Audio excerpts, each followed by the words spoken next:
This conference will now be recorded.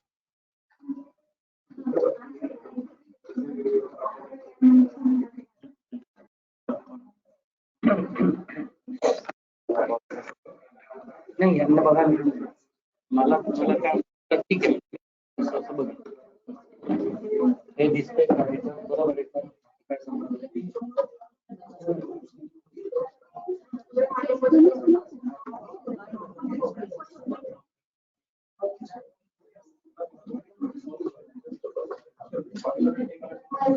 बरं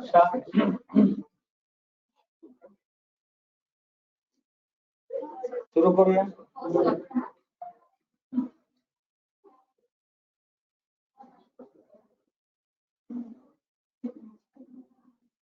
आपण रोजच्या आपल्या व्यवहारामध्ये शोधन चिकित्सा करतो. त्या शोधन चिकित्सा नक्की कशा कार्य करतात याच्याबद्दल मी आता नाशिकला गेलो होतो चिकित्सेसाठी. तेवढ्या काळामध्ये मला जो वेळ मिळाला त्या वेळाचा काहीसा उपयोग करावा म्हणून मी शोधन चिकित्सा नक्की कार्य कशा करतात असं विचार करण्याचा प्रयत्न केला आणि तसं मी मांडलंय. माझं खूप आवडतं म्हणणं असं आहे की पहिल्या वर्षापासून आपण म्हणजे पहिल्या इयत्तेपासून आपण शिकतो आणि आपण शिकत पुढे पुढे जातो.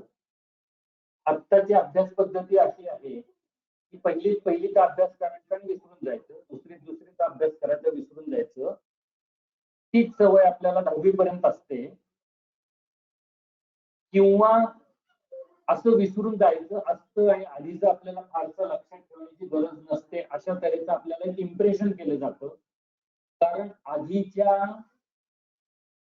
वर्षातलं आपल्याला विचारलं जातं आणि त्यामुळे आपल्याला प्रोफेशनल शिक्षण घेत असताना सुद्धा पहिल्या वर्षाचं दुसऱ्या वर्षी, दुसऱ्या वर्षाचं पहिल्या 2 वर्षाचं तिसऱ्या वर्षी आणि पहिल्या 3 वर्षांचं चौथ्या वर्षी आणि त्या 4 वर्षांचं पुढे आयुष्यभर आपल्याला लक्षात असायला हवं अशा तऱ्हेची आपली जडणघडण व्हायला हवी अशी आपली सवय निघून जाते. त्यामुळे मग ती सवय नसली की आपल्याला टेक्स्ट नावाचा विषय येतो, पाठ्यपुस्तक नावाचा विषय येतो आणि तो पाठ्यपुस्तक आपण 1ली ते 12वी आपल्याला तशीच सवय केलेली असल्यामुळे पुढेही प्रोफेशनल शिक्षणामध्ये आपण त्याप्रमाणेच वागतो. तर माझं जे आवडतं म्हणणं आहे ते असं आहे की मला पहिलीतलंही लक्षात राहिलं पाहिजे, दुसरीतलंही लक्षात राहिलं पाहिजे, तिसरीतलंही लक्षात राहिलं पाहिजे. मग मला चौथीची कविता लक्षात असली पाहिजे. मग कुठल्या तरी पेशंटला मी ती कविता म्हणून दाखवली पाहिजे. 6वीतला निबंध माझ्या लक्षात पाहिजे. कुठलं तरी कोणाचं तरी आत्मचरित्र सांगितलेलं असतं ते माझ्या लक्षात पाहिजे. आणि हे लक्षात ठेवून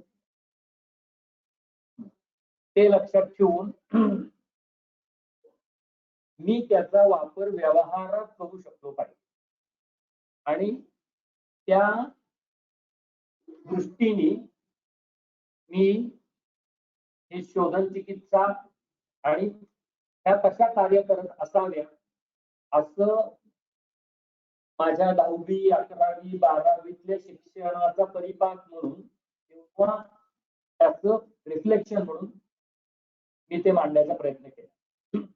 अर्थातच याच्यात प्रामुख्याने आत्ताचं आपलं शिक्षण आहे म्हणजे आयुर्वेदाचं शिक्षण आहे आणि हे म्हणजे आता आयुर्वेदाला सगळेजण शास्त्र म्हणतात पण त्याच्यात विज्ञान आहे आणि ते विज्ञान आपल्याला कसं व्यक्त करता येईल त्या दृष्टीने हा प्रयत्न आहे. आता काल परवा मला आमच्या सोसायटी मधला जो लेखनिक आहे तो आला होता तो भेटला आणि तो काहीतरी त्याच्यामध्ये अशी चर्चा चालली होती की आयुर्वेद कसा ग्रेट आहे, आयुर्वेद कसं उपयुक्त आहे आणि आपल्या परंपरा किती चांगल्या आहेत. त्या परंपरांमध्ये त्यांनी असं सांगितलं की तर सगळ्यामध्ये शास्त्र आहे, सगळ्यामध्ये सायन्स आहे, सगळ्यामध्ये विज्ञान आहे. आणि ते सगळ्यामध्ये विज्ञान आहे म्हणजे काय, तर पूर्वीला प्रवासाला जाताना किंवा विशेषतः काय लग्न म्हणजे असं झालं आणि तिथनं आपण गावी जायचं झालो, तर एक लिंबू, 4-5 मिरच्या आणि एक बिब्बा असं घालून ते गाडीला लावलं जायचं. तर त्याचं विज्ञानाधिष्ठित कारण काय, की अडीअडचणीला आपली गाडी कुठे बंद पडली तर आपल्याला लिंबाचा रस करून घेता यावा. काही भाजी कमी पडली तर आपल्याला मिरच्या मिळाव्यात आणि काही लागलं खुपलं तर बिबट्याचं शेवट आपल्याला पाडता यावं. मी म्हटलं बाबा आपल्या परंपरांचा त्याच्या असणाऱ्या तुझ्या उकल जी काही तू केलीस त्याचा आणि खऱ्या शास्त्राचा काय एकमेकांशी संबंध देवाला माहिती. पण हे अशा तऱ्हेने जर ते प्रमोट होत असेल तर ते खूपच धोकादायक आहे. हे ओढून ताणून विज्ञान आणण्याचा प्रकार आहे जो म्हणजे या कारणासाठी म्हणून ते आलं असावं असं मला वाटत नाही, की त्याच्यात तो बिब्बा घातलाय तर तो अडी अडचणीला तुम्हाला लागलं खुपलं तर तो वापरावा किंवा पोट दुखलं तर वापरावा याच्यासाठी तो असावा असं अजिबात कुठल्याही रूढीला, कुठल्याही परंपरेला, कुठल्याही शास्त्राला, कुठल्याही विज्ञानाला, कुठल्याही ग्रहबाधेच्या चिकित्सेला, कुठल्याही प्रवासात असणाऱ्या आणि स्थळ बदलून तुम्हाला वेगवेगळ्या काळांचा संबंध येऊन काहीतरी तुम्हाला फलकाल सापेक्ष तुमच्यावर काही परिणाम घडणारे ते दूर करण्यासाठी जी वीर्य प्रभाव आहे त्याचा कॉग्निजन्स न घेता हे ऐन वेळी लिंबाचं सरबत करायला उपयोगी पडावं याच्यासाठी ते ओवावं आणि त्याच्यासाठी ते घालावं असं मनातलं काय मला म्हणजे मला तरी काय वाटत नाही. आणि त्याच्या लेवलला हा ग्रह त्याचा इतका घट्ट होता की आपण तेवढं ग्रेट विज्ञानाविषयी विचार करतो. तर हे असं काही आत्ताच्या ह्याच्यात नाहीये म्हणजे आणि तसं नसावं आणि तो आपल्या डोक्यातला अशा तऱ्हेचे कन्सेप्ट असले तर ते काढले जावेत आणि जे योग्य आहे ते कन्सेप्ट त्याच्यात तुमच्या डोक्यात भरले जावेत याच्यासाठी काही विचार मांडतोय. शरीरातून दोष यातलं काही वाक्य आता हे जो अभ्यास केलेला आहे तो अजूनही परिपूर्ण झालेला नाही. तुम्ही त्याच्यावर विचार पण करा आणि नंतर त्याच्यावरचे विचार मला पण सांगा. माझ्या कल्पनेप्रमाणे तो मॅक्सिमम म्हणजे आयडियल आदर्श करेक्ट बनवण्याचा प्रयत्न केलाय. त्याच्यात उणीवा राहिल्या असणं शक्य आहे.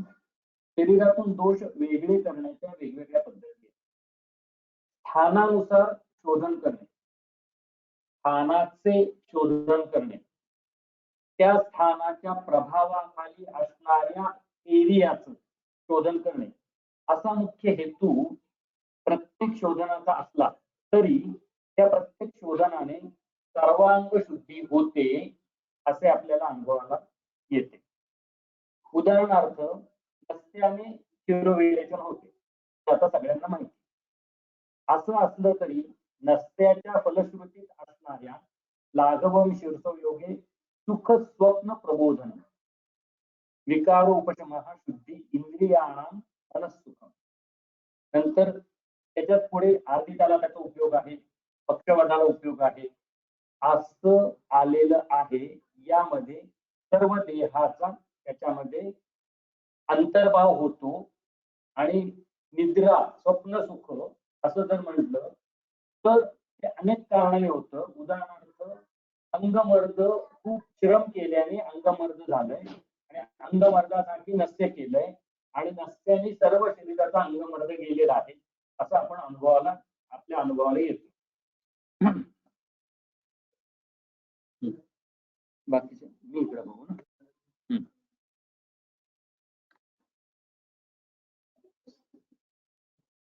या फलश्रुती आत्ताचे जे उदाहरण घेतलं ती फलश्रुती नसत्याचे सार्वजनिक कर्तृत्व सिद्ध करते.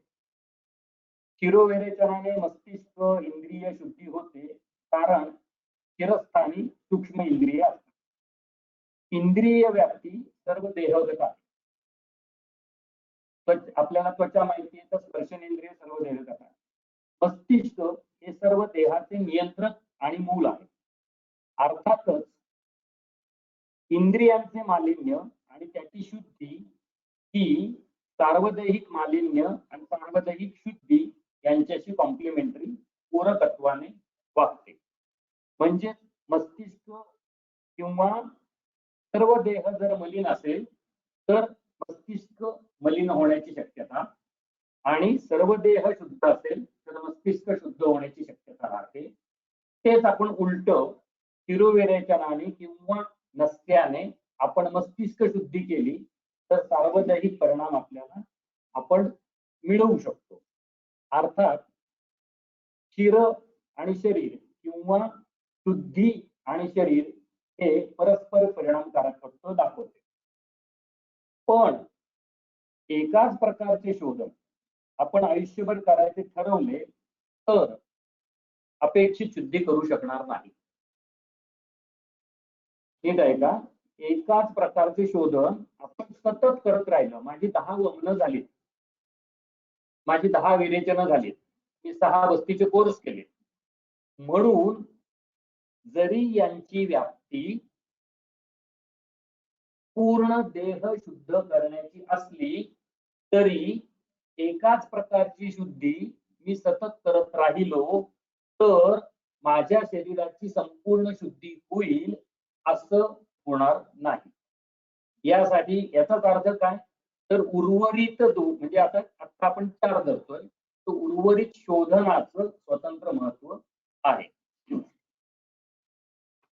शोधनाची क्षमता सर्व देहगत असली तरी एकाच प्रकारचे शोधन सतत केले देहशुद्धी संभवत नाही.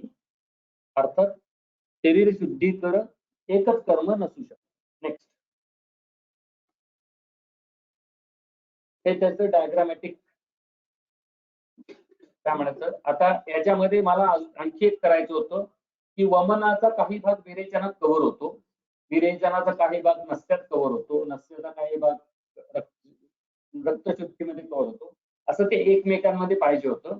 परंतु एवढं सगळं केलं आणि मॅक्सिमम शुद्धी झाली तरी सुद्धा काहीतरी शुद्धीचा भाग राहतो की जो याच्यातनं कव्हर होत नाही, किंवा हे जर 5 शुद्धी केल्या तरच ती शुद्धी परिपूर्ण होते. त्या 5 प्रकारच्या शुद्धी म्हणजे एका शुद्धीने शरीर शुद्धी परिपूर्ण होऊ शकणार नाही.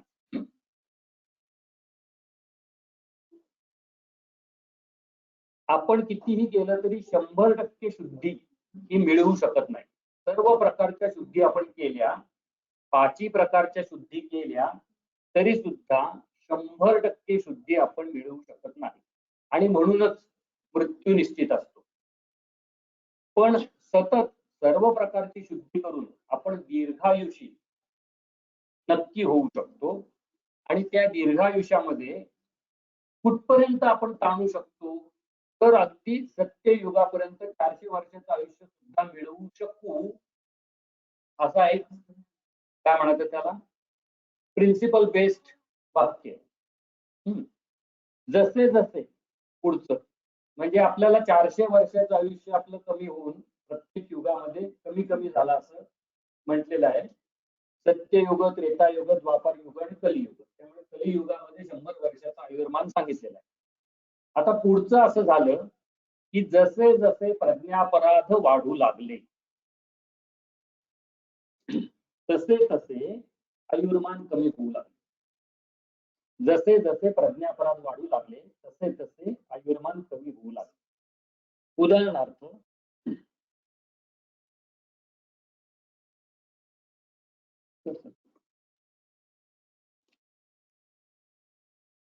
एखाद्या शेताची वरचेवर मशागत न केल्याने व सातत्याने पीक काढत राहिल्यास पुढील पीक कमी गुणवत्तेचे येते.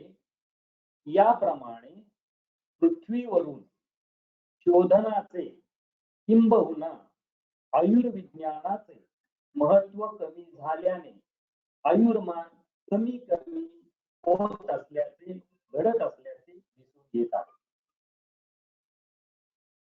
पृथ्वीवरील शरीर म्हणजे शेत, शोधनोपक्रम म्हणजे मशागत, जीवनिर्मिती म्हणजे पीक काढणे, पुढील म्हणजे सत्ययुग, द्वापार, त्रेतायुग, द्वापार युग, कलियुग. पीक म्हणजे शरीराचं आयुर्मान. जसं जसं पीक कमी कमी गुणवत्तेचं मशागत न करता आपण पीकच काढत राहिलो तर हळूहळू पीक हिणकस यायला लागतं. तशी पृथ्वीवरची शरीर आता हिणकस कमी गुणवत्तेची होत चाललेली आहे. आणि पृथ्वीवरील मशागत म्हणजे दुसरं तिसरं काही नसून आयुर्वेदाने येऊ केलेला शोधनोपक्रमाचा एक मोठा वरदान असं म्हणावं लागेल. जे आता बघा सगळ्या जगात सतत अस्तित्वात असलेलं आयुर्विज्ञान आता स्वतःच्या अस्तित्वासाठी झटायला लागले. त्याच्या अस्तित्वामध्ये जेवढे वैद्य आहेत म्हणजे जेवढे एकूण सो कॉल्ड डिग्री होल्डर आहेत त्यातले वैद्य किती आहेत, त्या वैद्यांमधले शास्त्राभिमानी वैद्य किती आहेत, त्या सगळ्या शास्त्राभिमानी वैद्यांकडे किती प्रकारच्या सोयी आहेत, त्या सोयी असणाऱ्यांना किती जणांना ही कर्म करण्याचं धाडस आहे, या धाडसाला त्यांना किती चान्स मिळत आहे आणि तो मिळालेला चान्स ते किती जणांना स्पष्ट व्यक्त सांगत आहे. हे जर गणित लक्षात घेतलं तर पृथ्वीवरील शरीराची मशागत होत नाहीये हे अगदी स्पष्ट होत. बरोबर. ही 5 शोधनं 5 मार्गांनी कार्य करतात, 5 वेगवेगळ्या धोरणांनी कार्य करतात. सध्याच्या आपल्या करण्याच्या भाषेत हे खालीलप्रमाणे सांगता येईल.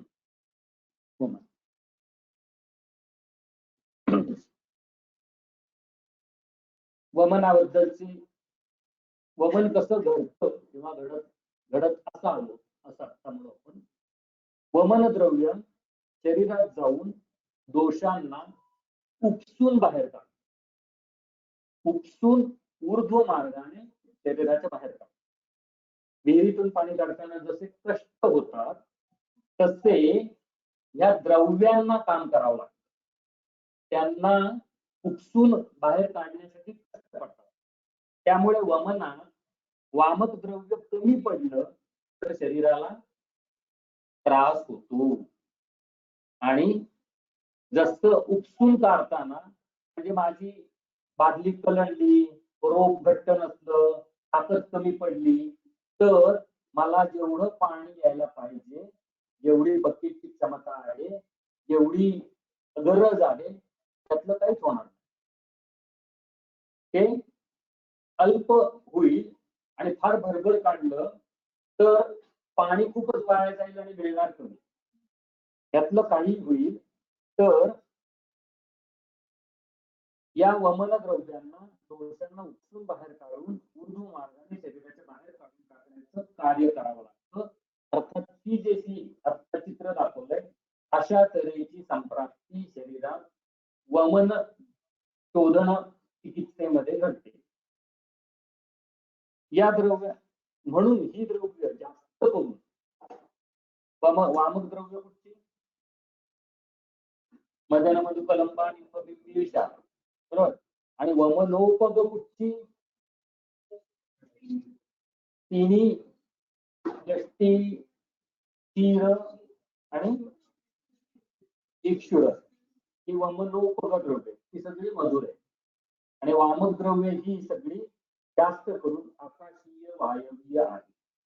त्याशिवाय ती आकाशीय वायवीय आहेत म्हणजे ती कुठल्या रसाची, कटू तिक्त रसाची आहे. यातील ज्या विहीर म्हणजे आमाशय होय. न्यूटनच्या लॉ प्रमाणे वजनाला विरुद्ध दिशेने ओढायचं असेल तर वजन आकारमान यांच्या इतकंच वेगाला आणि त्याच्या स्प्रिंगला, दोरीला तेवढंच महत्व आहे. वजन आणि आकारमान म्हणजे वामक द्रव्य, वमनोपक द्रव्य आणि त्यांचं वीर्य हे जर योग्य असेल तरच ते वमन योग्य पद्धतीने होईल. नेक्स्ट, विरेचन द्रव्य. वमन कसं कार्य करतं? विहिरीतलं पाणी ओढून घेतल्यासारखं कार्य. विरेचन कसं कार्य करतं? दोषांना ढकलून बाहेर काढतं. अर्थात अधोभागातून ती दोषांना बाहेर काढते, जसे की कड्यावरून कोणाला तरी ढकलून देणे. त्यामुळे अशा द्रव्यांना खूप वीर्यवान असण्याची आवश्यकता नसते. तेव्हा दोषांना फोडायचं असेल, भेदन करायचं असेल, उदाहरणार्थ शिला फोडून त्याचे तुकडे करणे, तेव्हा भेदन गुणाची द्रव्य लागतात. किंवा चिखल खरवडून काढायचा असेल, म्हणजे स्त्यान असणारा दोष काढायचा असेल, चिकट द्रव्य काढायचं असेल, तर त्याला रुक्षणाची गरज पडते किंवा खरवडून काढावं लागतं. ही औषधं, त्यामुळे ही औषधं असतात ती ढकलून द्यायची. ही औषधं गुरु मधुर, म्हणजे गुरु असतात, मधुर गुणाचे, मधुर रसाचे असतात. वामक द्रव्यांपेक्षा कमी तीक्ष्ण असतात, त्यापेक्षा कमी वीर्याची, मृदू वीर्याची असतात आणि त्यापेक्षा स्थूल असतात. वामक द्रव्य ही त्या मानाने सूक्ष्म असतात, ती त्या मानाने स्थूल असतात. आणि त्यांचं कारण काय? तर इकडे वर काढायचंय आणि तिकडे ढकलून द्यायचं. गुरु त्यान धन दोषांना फोडून खरवडून ढकलून देण्याची कृती म्हणजे या चित्रात दाखवल्याप्रमाणे ही विरेचन द्रव्य आहे, ही दोषांना ढकलून देतात. त्यांना जर फोडायचं असेल तर त्याच्यात भेदन औषध घालतात आणि त्याचे तुकडे तुकडे होऊन खाली पडतं. आत्ताला 3 त्याला मोठे स्पीड ब्रेकर्स, विरेचन द्रव्यांना 3 मोठे स्पीड ब्रेकर्स. एक म्हणजे असेंडिंग कोलॉन, दुसरं म्हणजे ट्रान्सव्हर्स कोलॉन आणि तिसरं म्हणजे डिसेंडिंग कोलॉन. म्हणून हे 3 स्पीड ब्रेकर दिले, म्हणजे 3 ठिकाणी ते आपटतं. आणि जर डिसेंडिंग कोलॉन मध्ये जर तेवढंच द्रव्य, म्हणजे तेवढंच द्रव्य बाहेर काढायचं असेल तर तुम्हाला अल्पवीर्याचं आणि कमी मात्रेचं असं विरेचन द्रव्य पुरतं. ट्रान्सव्हर्स कोलॉन मधनं काढायचं असेल तर तुम्हाला जरा जास्त तीक्ष्ण लागतं. आणि जेव्हा तुम्ही असेंडिंग कोलॉन मधनं सुद्धा ते बाहेर काढायचं असेल तर तुम्हाला तीक्ष्ण द्रव्य वापरावं लागतं. आता हे असेंडिंग, ट्रान्सव्हर्स, डिसेंडिंग हे आपण शिकलोय म्हणून आपल्याला ते कळतंय. याचा त्याच्यावर परिणाम न करता पक्वाशयाच्या, कोष्ठाच्या, क्रूर, तुमच्या मध्यम आणि मृदू अशा कोष्ठाच्या प्रकारावर ते ठरणार. म्हणजे आयुर्वेदीय टर्मिनॉलॉजी ही कोष्ठाशी संबंधित येईल आणि त्याचा विचार असा असू शकेल की आपल्याला असेंडिंग कोलॉन मधनं सुद्धा ढकलून काढायचं, म्हणजे आपल्याला तीक्ष्ण वीर्याचं लागेल. अर्थात परत हे आंतरामधनं सुद्धा ओढून काढतं, उरलेल्या देहामधनं सुद्धा ओढून काढतं. पण आपल्याला जर क्लिनिकल प्रॅक्टिस मध्ये पोट डावीकडे जड लागतंय, पोट वर जड लागतंय आणि पोट उजवीकडे जड लागतंय, एवढं जर आपण लक्षात घेतलं तर उजवीकडे जड लागतंय आणि एरवी सुद्धा कोष्ठ क्रूर आहे, तर आपल्याला तीक्ष्ण औषध द्यायला पाहिजे. असं आपण क्लिनिकली ठरवण्यासाठी या कन्सेप्टचा काही अंशी तरी उपयोग होऊ शकेल. यामध्ये वस्तुमान आणि आकारमान दोन्ही जास्त असतं, गुरुगुणाची आवश्यकता असते. पुढचं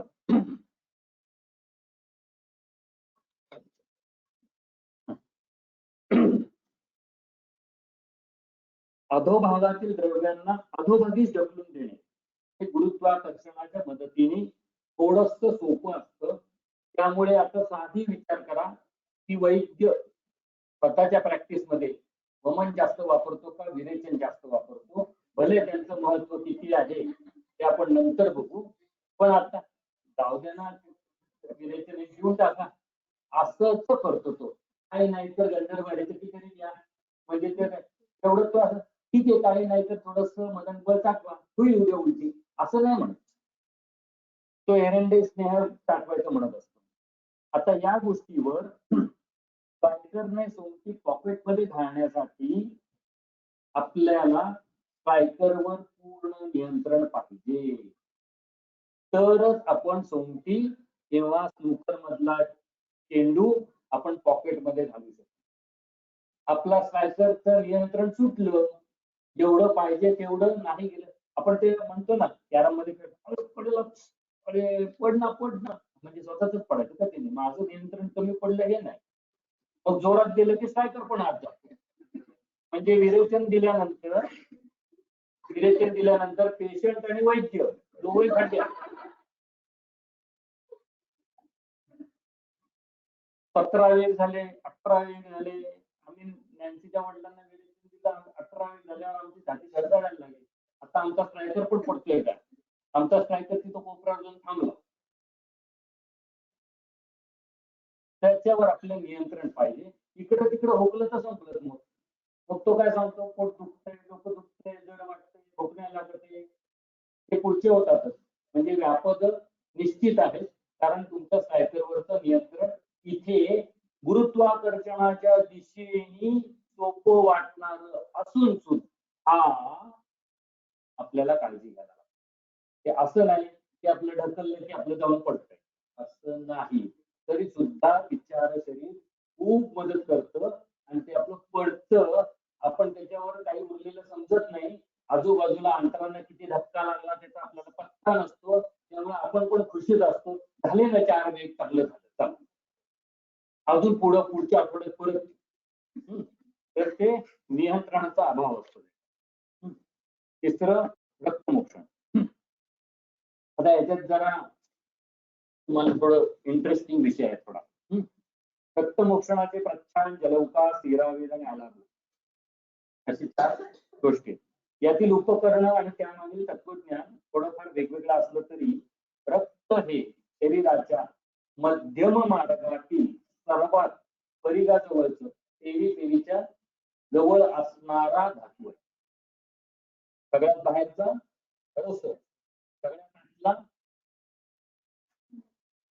सगळ्यात आतला. तर आम्ही असं विचार नाही केलेला, तुम्ही सांगून टाका. बरं शुक्र हे असावा असं नाही, पण म्हणजे काय काय असं रक्तपासून येत असते म्हणजे शुक्र म्हणजे पहिला बाहेरचा तर शेवटचा आतला. आपल्याला काय तर तो कुठे राहतो, प्राधान्याने कुठे राहतो, कटी गुहेत राहतो. गुहेत राहणारा कसा असतो, अर्थातच कधीतरीच दिसतो ना.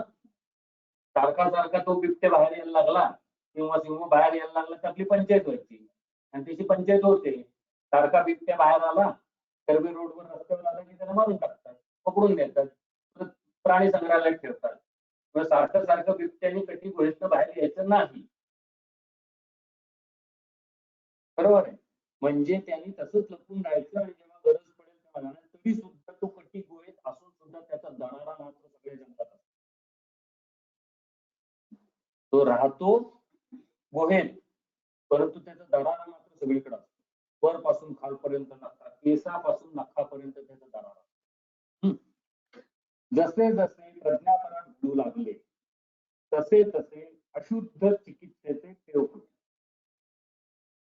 जसे जसे प्रज्ञापरात घडू लागले तसे तसे अशुद्ध चिकित्सेचे पेव फुटले. म्हणजे काय, ठीक आहे ना, चालते की उभं राहून जेवता काय, बरं झालं काहीतरी घेऊ औषध, काय करायचं, उभं राहून जेवल्यानंतर पोट दुखलं घ्या, तुम्ही गोळी घेऊन टाका. पण तुम्ही उभं राहायचं जेवायचं सोडू नका. हे तसंच तुमचं ते हेतू चालू ठेवा, पण तुम्ही त्याच्यावरच औषध घ्या. अहो ते प्रसंग औषध आमच्याकडनं झालं नाही, त्याचा काय फरक पडत नाही, तुम्ही चालू शकता, काय प्रॉब्लेम नाही. हे आपलं जेव काय टीव्ही बघत जेवतोय काय मग गाल चावं लागेल, हा नाही चालते, त्याला आपण दैनिक लावून होऊन जाईल.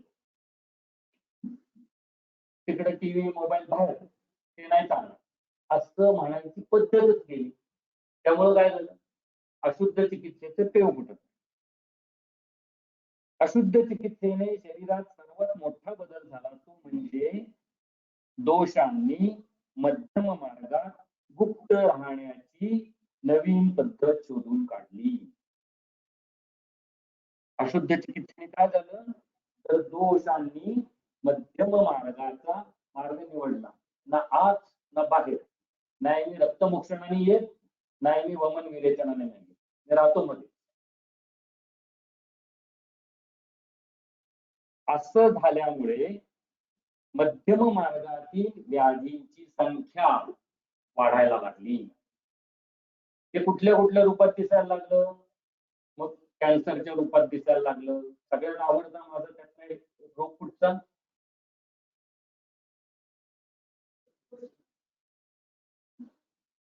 कुष्ठ तरी त्याचं सांगितलेलं आहे, आत बाहेर. शीतपित्त.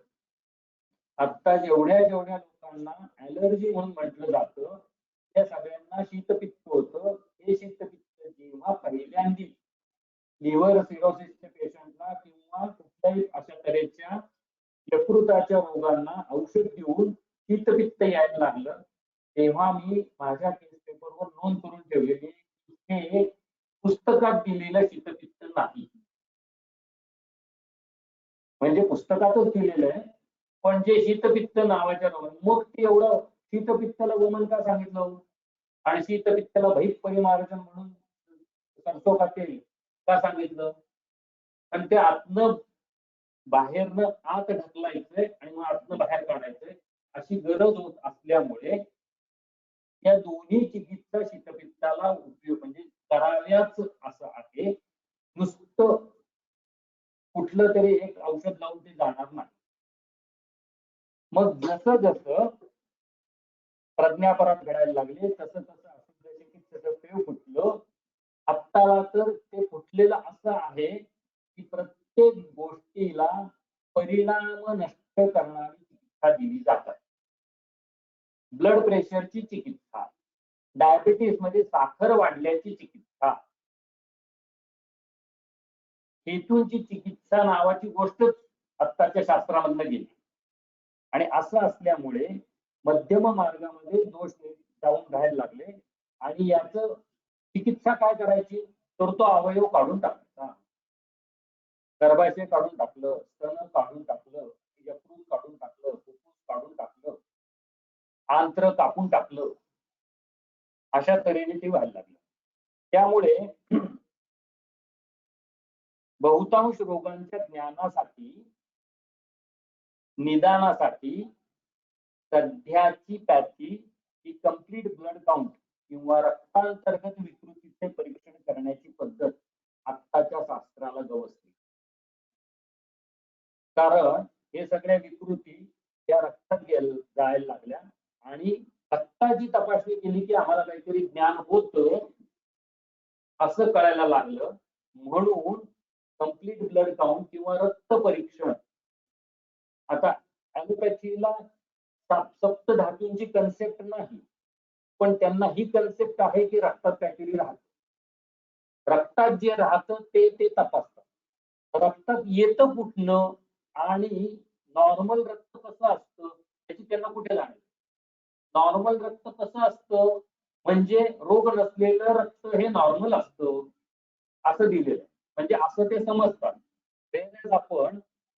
आपण म्हणजे आयुर्वेद चिकित्सक म्हणजे आपलं ज्ञान नाही, आयुर्वेदाचं ज्ञान काय समजतं की असं असं असलं तरच ते रक्त शुद्ध, आणि आपण तशी रक्ताची परीक्षाच करत नाही. मग आपल्याला शुद्ध रक्त हे कळतच नाही. पण त्यांना मात्र जे आहे त्याच्यात काहीतरी विकृती सापडली की ते विकृत शरीराचं रक्त असं त्यांना कळतं, असं त्यांनी कन्सेप्ट मांडली. आणि म्हणून त्यांना शुद्ध रक्त मग काय हिमोग्लोबिन काय म्हणजे त्यांचे पॅरामीटर्सच पूर्ण वेगळे. त्याला त्यांनी हे तपासून जे विकृत सापडलं त्याची एक रेंज केली आणि जे प्राकृत सापडलं त्याची एक रेंज केली. आणि या प्राकृतीपेक्षा वेगळं आहे म्हणजे प्राकृत म्हणण्यापेक्षा त्यांनी मीन काढला, खरं तर सरासरी काढली. ही सरासरी काढून त्यांनी सरासरीच्या आत आणि सरासरीच्या बाहेर असं एक काहीतरी ठरवून टाकलं.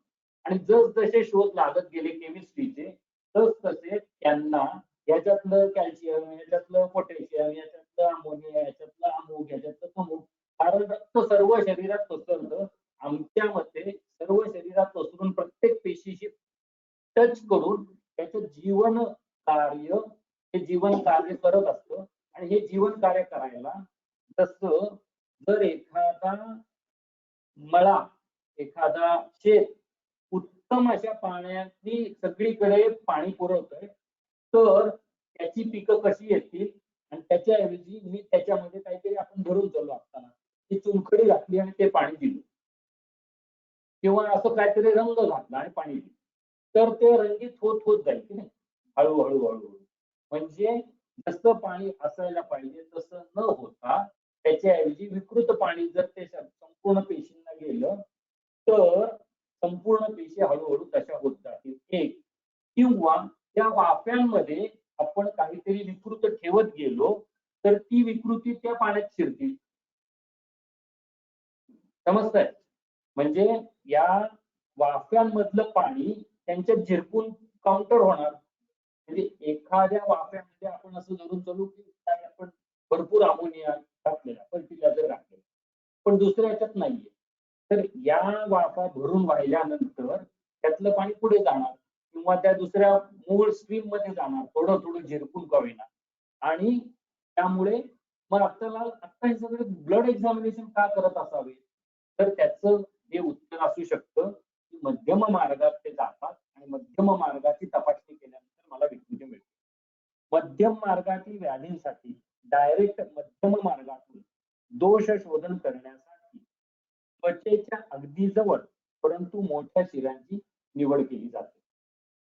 प्रत्यान कर्माने, आता हे झालं शिरावेदन. प्रत्यान कर्माने त्वचेच्या अंतर्गत बारीक बारीक केशवाहिन्या, शिरा, धमन्या किंवा मांसधरातले आक्रमण करणाऱ्या घुसलेल्या रक्तवाहिन्यांचे भेदन केले जाते. प्रत्यानाने त्या ज्या पेशींमध्ये घुसलेले असतात त्यांचं भेदन केलं जातं.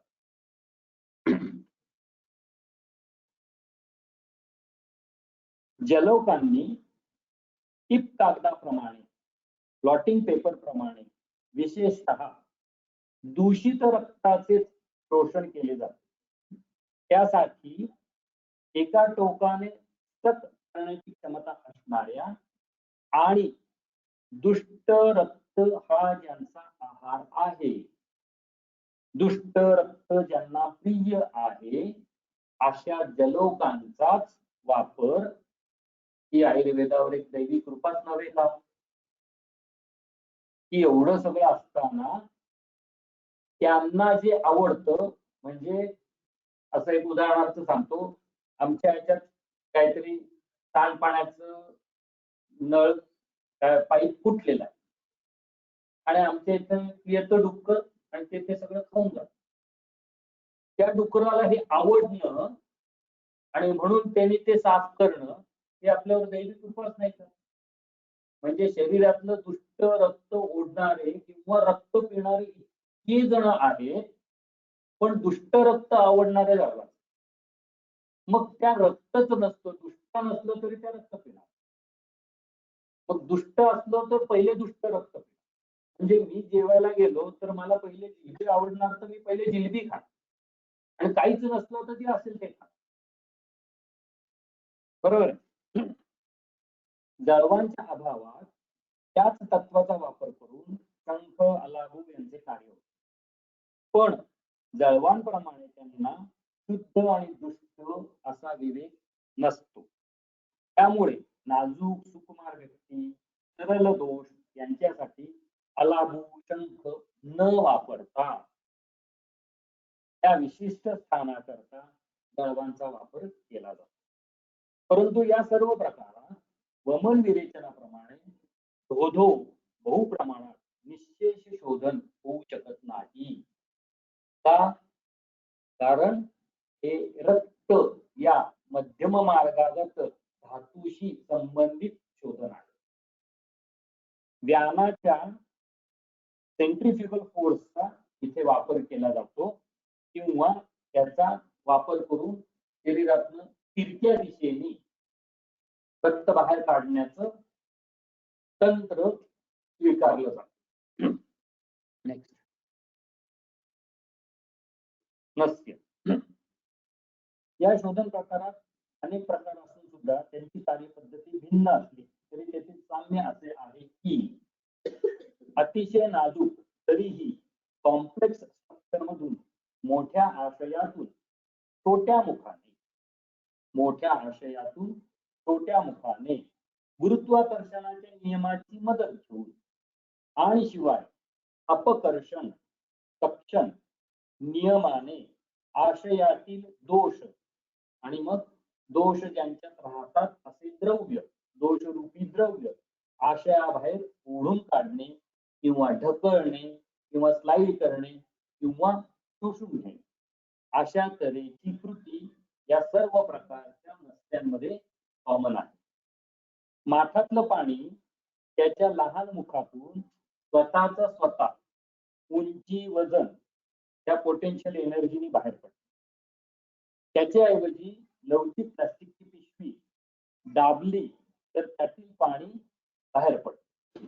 माठातलं पाणी बाहेर पडणे आणि पिशवी दाबून त्यातलं पाणी बाहेर पडणे यांच्यामध्ये जो फरक आहे तोच फरक शमन नस्य किंवा स्नेह नस्य आणि शोधन नस्य यांच्यामध्ये होऊ शकेल. याच्याशिवाय कणगीतून धान्य काढणे, पिठाच्या गिरणीतून हात घालून त्या मुखाला चिकटलेलं पीठ काढणे आणि सामान्य पतनाची मर्यादा वाढवणे म्हणजे काय? तो जर पिठाच्या गिरणीत गेला तर ते असतो बघा, तो त्याच्याकडे लोखंड करून आपटतो त्याच्यावर हात घालतो आणि असं पीठ काढतो किंवा नुसतं जोरात आपटतो ते पीठ जास्त पडतं. कोणी गेलंच का गिरणीत? आता गिरणीच माहिती नाही त्याला, तयार पीठ मिळतं तर ठक ठक ठक ठक करतो तो. आपण त्या कानात ते त्याच्यात ग्रूव्ज असतात ना, त्या ट्रक फोडतो आणि असं आपटतो त्याच्यावर. विजय काय त्याला आपण थांबलेलो असतो बराच वेळ, तर तो आपटून आणि बोट घालून हात घालून ते पीठ काढतो.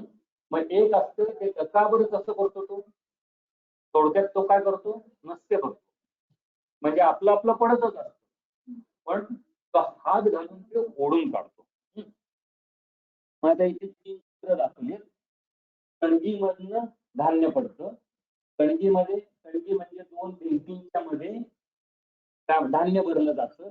ते सुरक्षित राहावं, त्याला उंदीर लागू नये, ते इकडे तिकडे वाया जाऊ नये म्हणून त्याच्यात ते भरलं जातं. आणि खूप वेळ अंधाऱ्या भागात राहिलं तर ते म्हणजे आयसोलेटेड राहिल्यामुळे ते जास्त काळ टिकून राहतं. म्हणजे फ्रीजची कन्सेप्ट होती का नव्हती असं परत एक सनातन विचार आपण करायला आपला, तर ते आपले होते फ्रीज झालेले शोधला. तर त्याच्या पुढचं बंब. मग बंबाला काय होतं, वर जेवढं पाणी भरू बंबातलं पाणी कमी झालं की नळातलं पाणी पडण्याचा वेग कमी होतो. बंबात पाणी भरलं की खाली पाणी म्हणजे नळ सोडला की तो नळ सोडलेलाच असतो, पण वर पाणी भरलं की खालचा त्याचा फोर्स वाढतो. आणि पिठाची गिरणी कणगीतून मुख अनावृत्त करून हात घालून धान्याला वाट करून द्यावी लागते. बंब तिरका करावा लागतो. गिरणीतलं पीठ काढायला त्याच्यावर लोखंड असावे लागते. असं जर केलं तर मोठ्या आशयातला दोष लहान अशा मुखाने आपण ओढून काढू शकतो. अर्थातच दोष शोधन अधोभागातून होणारे असले तरी द्रव्यांच्या तीक्ष्ण, लघु, व्यवहारी, विकासी, वीर्य संपत्ती, चल या गुणांवर ते अवलंबून असते. मी किती वेळा त्याच्यात हात घालतो, किती वेळा ठपठप करतो, किती वर्ण घालतो याच्यावर आणि किती फोर्सनी किती आजपर्यंत हात घालतो याच्यावर माझं शोधन नसत्याचं शोधन अवलंबून आहे. शिरासारख्या मोठ्या आशयात चलत्वाने पटकन पसरून नासिकेच्या लहान आणि अडथळ्याच्या दारातून अधोभागी वेगाने स्वतःपेक्षा गुरु, स्वतःपेक्षा ज्ञान, स्वतःपेक्षा पिच्छिल अशा दोषांना ओढून काढणे हे कार्य नसते. शिरासारख्या मोठ्या आशयातून चलत्वाने पटकन पसरून नासिकेच्या लहान व अडथळ्याच्या दारातून अधोभागी वेगाने स्वतःपेक्षा गुरु, स्वतःपेक्षा स्थान, स्वतःपेक्षा पिच्छील दोषांना ओढून काढणे. म्हणून नसते दिलं कुष्ठाचं नसते दिलं की शेंबडाचं बेडका पडतं. जसं तोंडातून पडतो तसं टपकन बाहेर पडतं. आता तर पूर्वी तर काविळीसाठी नसते इतकं प्रसिद्ध होतं. आता कामालाच कुठे गेली बघताच नाही. डायरेक्ट ओव्हरकम करून डायरेक्ट कॅन्सरच ते सगळे. मध्ये काय नाही. पांडू नाही कामाला नाही. पांडू तर आता दिसणार म्हणजे अॅनिमिया असलं तरी अॅनिमिया काही अॅनिमिया नावाचा रोग कुठे काही लेबल्ड केला असं काही दिसत नाही. पूर्वी अॅनिमिया म्हणजे खूप मोठा रोग होता. आता अॅनिमियाला कोण विचारतच नाही. बहुतेक अॅनिमिया कोणाला होतच नाही. आपल्याकडे पांडूही होतच नाही कारण ते एचबीवर अवलंबून असतो ना आपला पांडू. तर या सगळ्याला प्रतिमर्श नसते स्नेह नसते असे जे पर्याय सांगितले आहेत त्यांचे कर्तृत्व आणि विरेचन नसल्याचे कर्तृत्व यात जमीन आसमानाचा फरक आहे. परत सांगतो या सगळ्यांना प्रतिमर्श नसते स्नेह नसते असे जे वेगवेगळे नसत्यामध्ये पर्याय दिलेले आहेत त्यांचे कर्तृत्व आणि विरेचन नसल्याचे कर्तृत्व यांच्यामध्ये जमीन आसमानाचा फरक आहे. रेशमी वस्त्रातून मळ काढताना जसं हळुवारपणे लावलेला साबणही वस्त्र स्वच्छ करतो तसे स्नेह नस्य शिरोभागी पसरून स्वतःच्या गुणांनी धातू अंतर्गत दोष स्वतःमध्ये सामावून घेऊन तो एनगल्प करून किंवा आशयाची वृक्षता कमी करून आशयाला गुळगुळीत करून आशयाला पिच्छील आणि स्निग्ध गुणांनी भरून दोषांना घसरवून काढण्याचे स्लाइड करण्याचे त्यासाठी तो मदत करतो. कळलं का हे? स्नेह नसते काय काम करतं? स्नेह नसते स्वतःहून खूप ओढून नाही काढत. ते आजूबाजूचं वातावरण असं बदलतं की तुम्ही घसरून जा. तुम्हाला घसरता येत नाहीये ना ठीक आहे आणि ते जे काय म्हणतात तशी तुमचा प्लॅन आहे तुम्ही त्याच्यावर उभे ते तिरकं करतो. नाहीतर त्याच्यावर साबण टाकतो. नाहीतर त्याला काय ग्रीस टाकतो. असं करून तो स्लाइड करायला मदत करतो. असं स्नेह नसते काम करतं. धूम नसते आकाशीय गुणाचे आहे.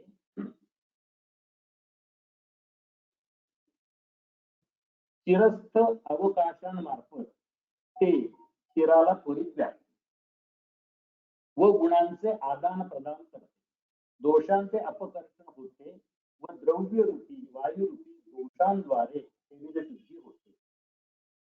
रूम फ्रेशनर काही सेकंदातच रूमचा गंध व त्यामुळे पूर्ण वातावरण बदलून टाकते. हे ज्याप्रमाणे रूम फ्रेशनर काम करते तसे धूम नसते आपल्या चिरस्थ अवकाशामध्ये भटकन पसरून सर्व वातावरण बदलून टाकते. तद्वत धूम नसते तत्काळ चिर प्रदेशात पसरून दोष शोधन करून तेथील वातावरण बदलून टाकते. आणि चुकून का होईना हा रूम फ्रेशनर डोळ्याजवळ उडाला तर दृष्टीनाशाचा परिणाम होतो. धूमनस्य अतियोग झाला तर दृष्टीमांद्य येऊ शकते. तसेच त्याचा अतिरेक झाला तर इंद्रियनाश ग्लानी साध भ्रम अशी लक्षणे दिसू शकतात. आता या सगळ्याच्या पुढचा हे सगळं कुठनं निघालं माहितीये का? त्रिवेणीने विचारलं की तिने तो बस्तीचा उपक्रम केला 8व्या महिन्यासाठी तर त्याच्यामध्ये ती अर्ध चिकित्सा आहे. कशाची अर्ध चिकित्सा आहे? सगळ्या चिकित्सांचे म्हणजे शोधनातली अर्ध चिकित्सा आहे एकूण चिकित्सेच्या पैकी अर्ध चिकित्सा आहे अर्धवट चिकित्सा आहे. त्या उत्तरापायी ते सगळं शोधत होतो की यांची प्रामुख्यता काय आहे आणि त्यांचं लिमिट्स अँड स्कोप काय. तर बस्ती चिकित्सा ही या सर्वांपेक्षा प्रभावी व विशेषतः आता पुढचं जरा थोडं कॉम्प्लेक्स वाक्य नैसर्गिक ज्ञान आणि प्रयत्नवादी ज्ञान यांच्या संमिलनातून निर्माण झालेला आविष्कार आहे. ही सर्वात प्रभावी आहे. नैसर्गिक ज्ञान आणि प्रयत्नवादी ज्ञान म्हणजे काय ते सांग. येथे नैसर्गिक प्रक्रियांचे ज्ञान अर्थात नैसर्गिक वेग अर्थात वाताची अनुलोम गती, नैसर्गिक ज्ञान आणि प्रयत्नवादी ज्ञान म्हणजे आत्ताच्या सोप्या भाषेत अक्वायर्ड नॉलेज वात अनुलोम गतीला प्रभावी, व्यापक, वेगवान, वीर्यवान करण्याची युक्ती. एक नैसर्गिक ज्ञान, स्वतःचा स्वतः वेग असणे आणि दुसरं या वेगाला आणखी प्रवृत्त करावं यासाठी असणारं वेगळं ज्ञान. म्हणजे काय, मी सायकल चालवतोय त्याला मी गो मो लावला, तो काय गो पॅड लावला, काय होतं ते इलेक्ट्रिकचं लावलं की मी आणखी वेगाने काय नाही काय. किंवा मी बॅटरीवरची सायकल केली आणि सायकल आपल्यातली चालते. मग मी आता नवीन काय केलंय, मी चालतोच आहे. आणि मग आता काय केलंय की तुम्ही ह्याच्यावर चालता ना ट्रेडमिल, ते ट्रेडमिल ही त्या सायकलच्या मागच्या चाकाला लावली, म्हणजे ट्रेडमिल मध्ये आहे आणि त्याच्यापासून जी एनर्जी तयार होते त्यांनी मागचं चाक फिरतं. अशा तऱ्हेच्या सायकली निघाल्या. म्हणजे आपण सायकलवर चालायचं, जितकं बरोबर चालू तितकी आपली सायकल जोरात चालते. म्हणजे चालण्याला आपण नॉलेजनी, एक्वायर्ड ज्ञानाने आपण इन्क्रीज केलं, त्याची मर्यादा वाढवली. हीच गोष्ट इथं बस्तीमध्ये होते. गुद हा अवयव, पक्वाशय हे स्थान, त्या दोन गोष्टी. ते कसे, स्थूल, बृहत व खूप इलॅस्टिसिटी असणार आहे. स्थितिस्थापकत्व, एक्सपांडेबल, स्ट्रेचेबल असं अंतर आहे. त्यात बहुमात्रेत कल्पनाही करता येणार नाही एवढा, किती बहुमात्रेत, तर कल्पनाही करता येणार नाही एवढा मलवायू, क्लेद, जल राहू शकते पक्वाशयामध्ये. 8-8 दिवस मलविन झाला नाही तरी आरामात असतो मनुष्य, एवढा काय उद्भव नाही. महिनाभर त्याला मूत्रप्रचुर असतो, म्हणजे महिनाभर थोडी थोडीच लघवीला होती, पूर्ण नाही होते, तरी सुद्धा तो ठीक असतो. 4 महिने, 6 महिने, 8 महिने, काही वर्ष मला घामच फुटत नाही किंवा मी घाम फुटावं असं काही करतच नाही किंवा दुसरं मला घाम येतच नाही असं असलं तरी, पुढचं बघा, वेदावरोध असं 4-4, 6-6 महिने हा आपण ऍक्सेप्ट करतो. आणि जर तसा स्वेदावरोध कंटिन्यू राहिला तर मला काय होतं, स्वेदावरोध झाला तर आता कोष्ठाशी संबंधित बोलतोय ना, स्वेदावरोध झाला तर कोष्ठाशी संबंधित कोण बोलणार, म्हण ना मोठ्याने. उदर, उदराचं लक्षण आहे ना, पूर्वरूपात दिलेलं आहे ना, की स्वेदावरोध हे उदराचं पूर्व, म्हणजे याचा अर्थ ते साठणार कुठे, जो घाम शरीरातनं बाहेर पडत नाही तो साठणार कुठे. 6 महिने, 8 महिने, 5 वर्ष मला स्वेदावरोध असेल तर तो उदरात नाही का ट्रान्सफर होणार. मग एवढी त्याची प्रभूत प्रमाणात मलाश्म, एवढी त्याची कपॅसिटी असते. या कपॅसिटीवरनं त्याची स्ट्रेचेबिलिटी, त्याची इलॅस्टिसिटी, त्याचं सामावून घेण्याची शक्ती आपल्याला कळते, बरोबर आहे. असे असले तरी पक्वाशय बृहत अंतर त्याला सामावून घेऊ शकते. यावरून पक्वाशयाच्या बृहतपणाची आपल्याला कल्पना करता येते. स्थान बृहत, ओपनिंगचं मुख मोठं, तोंडाच्या पेक्षा मोठं, अधोभागी द्वार, त्यामुळे भरपूर इलॅस्टिसिटी असणारा, लवचिक असणारा अवयव, त्यामुळे बस्ती द्रव्याला आणि बस्ती विधीला कार्य करताना भरपूर स्वातंत्र्य असतं. अधोभागाने इलॅस्टिसिटी पुष्कळ, मुख मोठं, त्याचा क्वांटिटी इलॅस्टिसिटी मोठी, सामावून घेण्याची शक्ती मोठी, या सगळ्यामुळे त्याला कार्य करायला भरपूर वाव. आता कंपॅरिझन मध्ये वमनात विरुद्ध दिशेने कार्य करायला लागणं, विरेचनात अधो दिशेने, परंतु फक्त नैसर्गिक वेग म्हणजे तो जो एरिया जे निर्माण करेल ते, म्हणजे मी फक्त मागणं ढकलू शकतो, पुढणं नाही ओढू शकत. इथे मागणं पुढणं कुठेही ढकला, कसंही करा, करू शकतो. रस्त्यामध्ये कार्यक्षेत्रामध्ये नाजूक इंद्रियांचा अवयव आणि लहान मुखातून दोष बाहेर काढणं, रक्तमोक्षणात मध्यम मार्गातून काढायचं, सगळं ठीक आहे, पटकन रिझल्ट मिळतो. पण जीवन कार्य करणाऱ्या धातू अंतर्गत असणाऱ्या दोषांना धातूसह बाहेर काढायचंय. म्हणजे दोषांना एकट्या नाही बाहेर काढायचं, धातू सकट बाहेर काढायचंय. ही त्याची मर्यादा ही वस्तू चिकित्सेत येतच नाही. गुरुत्वाकर्षणाच्या दिशेने अधोभागाने पडणाऱ्या होणाऱ्या दोष शोधनाने, अधोभागाने ओढून काढण्याच्या कृतीने, बृहतांत्रातून म्हणजे कोष्ठातून, पक्वाशयातून, बृहतमुखातून, गुद या लवचिक आणि स्थितीस्थापक अवयवातून, गुद मर्म आहे, पण बरं कसं आहे त्यात मांस मर्म आहे म्हणून, आणि मध्यम मार्गामध्ये प्रवेश न करता सुद्धा मध्यम मार्गावर कार्य करण्याची क्षमता असणं, हे सगळे वस्तीचे आहे. या अनेक जमेच्या गोष्टी वस्ती या शोधन उपक्रमाच्या बाबतीत दिसतात. यामुळे त्यांच्या कार्यास मर्यादा येत नाही. त्यामुळे पक्वाशयात प्रविष्ट केल्या जाणाऱ्या वस्तीला मर्यादित अग्निचिकित्सेची अपेक्षा असते.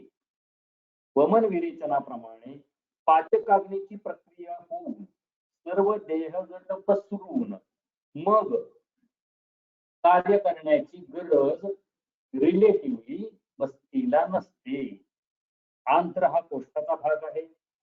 कोष्ठ आता हे जरा डेअरिंगचं विधान आहे, याचं कुठे ना कुठेतरी तुम्हाला नक्की रेफरन्स मिळेल.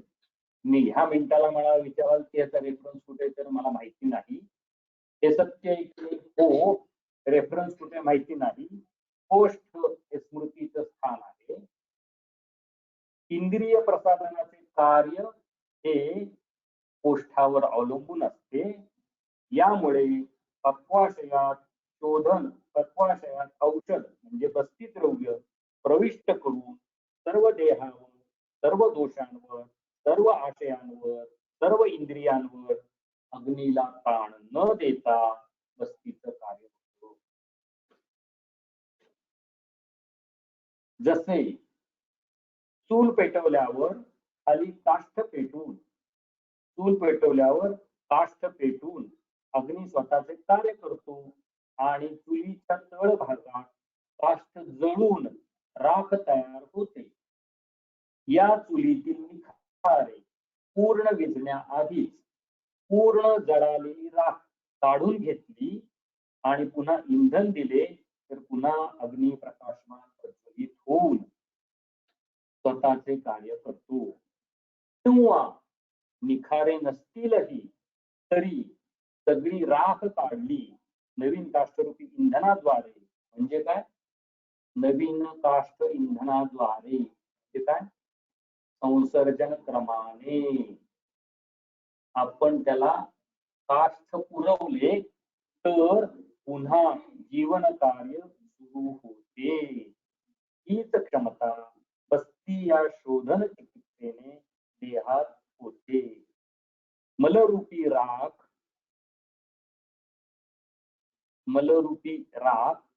बस्ती द्रव्य रूपी हात घालून काढण्याने निखारे रूपी सूक्ष्म अग्नी पुन्हा जागृत करणे किंवा नवीन इंधन रूपी लघु आहार देऊन पुन्हा नवीन जीवन देण्याचे कार्य बस्ती कर्म करू शकते.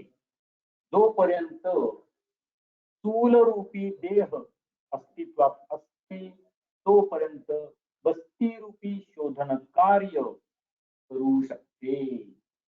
जोपर्यंत देह आहे तोपर्यंत बस्ती कार्य करू शकते. हे आपल्याला वयाच्या सुरुवातीपासून वयाच्या अंतापर्यंत बस्ती देता येऊ शकतो या वाक्याने कळते. म्हणून चूल आहे, मग आम्ही अग्नी पेटवू, थोडासा पेटे, पहिल्यांदा अगदी छोटासाच असतो म्हणून 10 ml चा 5 ml चा 2 ml चा अनुवासन बस्ती दिला, म्हणजे अनुवासन नाहीच म्हणताना स्नेह बस्ती दिला, पात्रा बस्ती दिला आणि त्याच्याऐवजी खूप म्हातारा 100 वर्षाचा आहे, मलाष्म झालेला आहे तरी सुद्धा आम्ही परत त्याला बस्ती दिला, तो आम्ही देऊ शकतो. कधीपर्यंत? जोपर्यंत देह आहे तोपर्यंत बस्तीचं कार्य होऊ शकतं. या वयाच्या व्याप्तीमुळे त्याला अर्धचिकित्सा म्हणून दिलेल्या उपाधीला बस्ती चिकित्सा पात्र ठरते.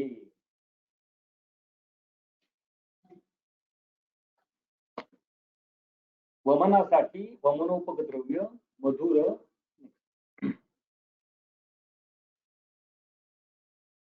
वमन त्याची क्रिया आणि त्याचे परिणाम.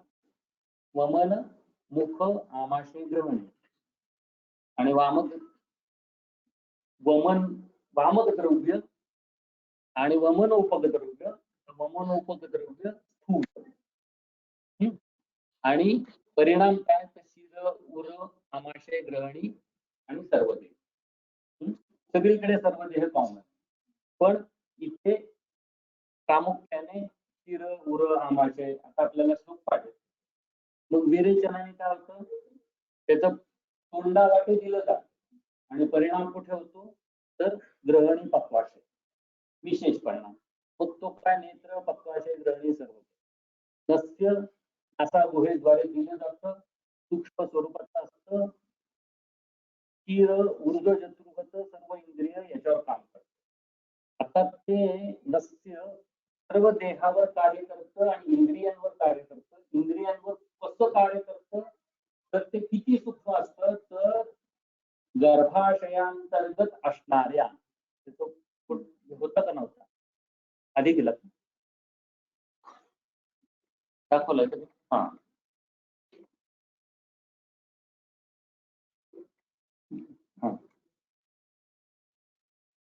कृती करण्याचं स्थान आणि परिणामाचं स्थान.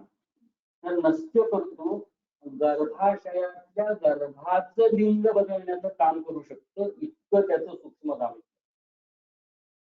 कारण आपण पुसवण्याला नस्य करतो ना, त्याचा अर्थ नस्य करतो म्हणजे ते गर्भाशयावर आणि गर्भाशयाच्या गर्भावर ते कार्य करतो.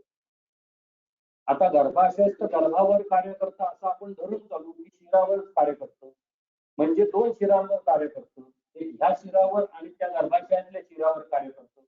आणि गर्भाशयातल्या शिरावर जर लिंग अवलंबून असेल तर आपल्याला हा शोध लागेल की शिरातल्या कुठल्या तरी रचनेवर लिंग अवलंबून असतं, असंही आपल्याला कळू शकेल. पण आता आपण एवढं समजा खोलात जायचं नाही असं ठरवलं तरी इथे त्याचं सूक्ष्म गामित्व आपल्याला कुसवन विधीच्या वेळी लक्षात येईल.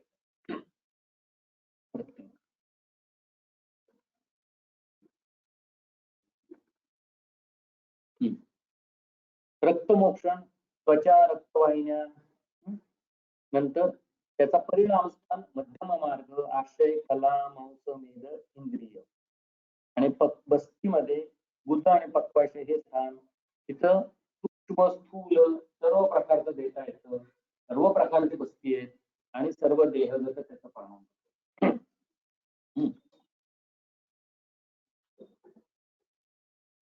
वमनोपद द्रव्य मधुर आणि सर्व धातूंपर्यंत पोहोचणारे असावे लागते. तर वामक द्रव्य कटुतिक्त रसाचे उष्णवीर्याचे असावे लागते. हे ढोबळ माननीय. विरेचनासाठी विरेचन द्रव्य अवलेह स्वरूपातील गुरु आणि खाण्यासारखे उद्वेग न आणणारे असावे लागते. नस्यासाठी असणारी द्रव्य प्राधान्याने गंधगुणात्मक असावे लागते. रक्तमोक्षणाच्या वेळी मर्माघाताची काळजी घ्यावी लागते. बस्ती प्रयोगाच्या वेळी मात्र वैद्याला विविध आविष्कार स्वरूपात खूपच स्वातंत्र्य देऊ केले गेले आहे. अनुवासन, शमन, मात्राबस्ती इत्यादी प्रयोगांद्वारे स्नेह वापरण्यासाठी खूप मोठी रेंज, खूप व्यापक यादी आपल्याला उपलब्ध आहे. निरूह या माधुतैलिक बस्तींसाठी tailor made, consumers need, timely need याप्रमाणे घृत, तैल, सैंधव, कल्प, द्रवद्रव्य यांचा प्रचंड संग्रह चिकित्सा द्रव्य म्हणून उपलब्ध करून दिलेला आहे. याशिवाय दूध, मांसरस असे अनेक पर्याय देऊ केले आहेत. बस्तीच्या संयोगाचे आणखी एक वैशिष्ट्य म्हणजे त्याच्या संयोगासाठी सर्व रसांचा वापर करता येतो. आम्ल, लवण, कटू, तिक्त, कषाय, मधुर याचं कुठलंही गोष्ट 6 रसांच्या पलीकडे जाऊन कुठला 7वा रस आहे?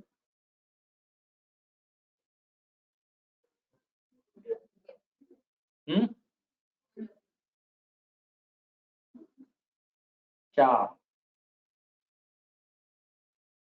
7 7 सांगितलेत 8 सांगितलेत रस ना 7 रस सांगितले ना 6 रस सांगितले आपलं 6चा आपला व्यवहार चालतो म्हटलं 6 मध्ये आपलं पूर्ण होऊन जातं 7वा रस 4 सांगितला म्हणजे यादी त्याच्यात दिलेली आहे 8वा अव्यक्त सांगितला म्हणजे तो नाही मग या 4चा सुद्धा बस्ती संयोगामध्ये निषिद्ध नाही.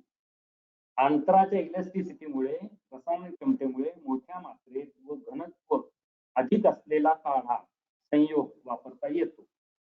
क्वांटिटी आणि डेन्सिटी या दोन्ही अंगांनी जास्त असलेला संयोग बस्ती जाण्यासाठी वापरता येतो.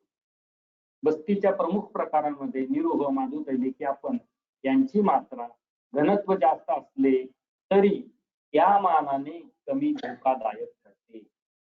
निरोहासाठी आशनपूर्वी आहार सेवनापूर्वी आणि अनुवासनासाठी भोजन झाल्यावर जेवणानंतर लगेच एवढ्या 2 महत्वाच्या अटी पाळल्या तरी बस्ती उपक्रमासाठी खूप क्लिष्ट नियंत्रणाची आवश्यकता नसते. बस्तीदानाचे नियम सांभाळणे त्यातील दोष वर्ज्य करणे यामुळे दान केलेली म्हणजे देऊ केलेला बस्ती अनापायी व विस्तृत क्षमतेने परिणामकारक असतो. त्यामुळे तो अर्धचिकित्सा या नॉमेनक्लेचरला पात्र होतो. आता एक क्रायटेरिया कुठचे आहेत ते सांगितलंय. वमन, विरेचन, नस्य, रक्तमोक्षण बस्ती यांचं पांचभौतिकत्व म्हणजे कार्याचं पांचभौतिकत्व आप आणि आकाश जल आणि आकाश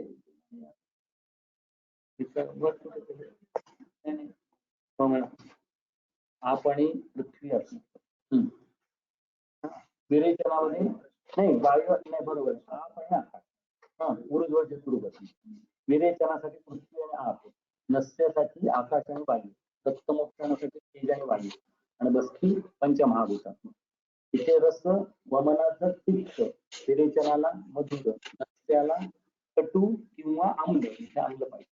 नंतर रक्तमोक्षण नाही नस्याला कटू रक्तमोक्षणाला आम्ल आणि मधुर आणि बस्तीसाठी सर्व रस काय म्हणत वापरायला कर्मस्थान याचं विशेष कामाचे पक्वाचे रक्तमोक्षणाचं मध्यम मार्ग आणि बस्तीसाठी सर्व शरीर पुन्हा बुधमार्ग परिणाम स्थान विशेषतः ऊर्ध्व विशेषतः मध्य सर्व शरीर.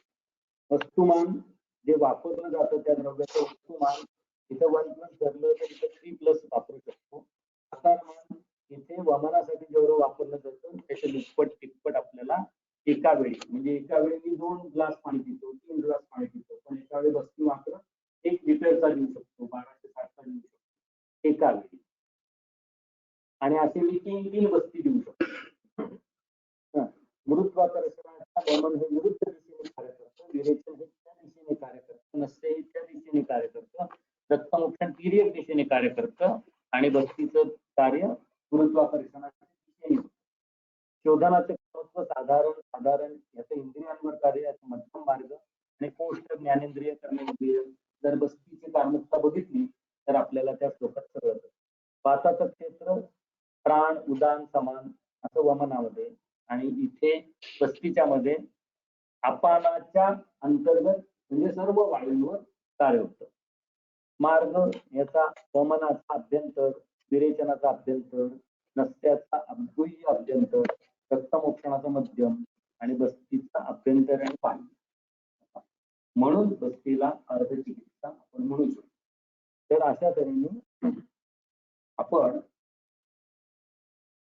कर्म कसे घडत असावे आणि त्याच्यामधलं आयुर्वेदाच्या टर्मिनॉलॉजीने आपल्याला जे काही कळत होतं ते आणि आत्ताच्या विद्यार्थ्यांना कुठल्या परिभाषेत कळू शकेल ते, तर या दोन्हीचा संगम करून ते त्यातल्या त्या सोप्या भाषेत शिकवताना आत्ताच्या लास्ट इयरच्या किंवा जे पंचकर्म शिकतात त्या विद्यार्थ्यांना कसं सांगता येईल किंवा आपल्याला सुद्धा प्रबोधन कसं होईल आणि आपण रुग्णांना ते कसं समजून सांगू शकू या विचाराने आणि विशेषतः पत्ती अर्धचिकित्सा ती अर्धचिकित्सा कशी काय या विचाराने त्रिवेणीने मला असं काय म्हणतात स्क्रूइंग केल्यामुळे त्याचा विचार करून मी नाशिकला ते घेऊन काढलं ते आज तुमच्या पुढे दाखवलं. धन्यवाद.